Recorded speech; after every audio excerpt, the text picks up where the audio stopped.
ഉണ്ടല്ലേ? എൻ്റെ മോനുമ്പോൾ വലിയ ഫേമസ് ആണ്. അനിയും കഴിഞ്ഞ ദിവസം പറഞ്ഞു. ആ, വീട്ടിൽ ഉണ്ടാക്കുന്നുണ്ട് മോര്.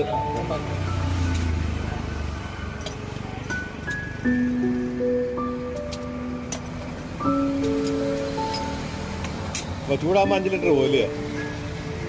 ഫ്രിഡ്ജ് വെക്കുമോ അതോ?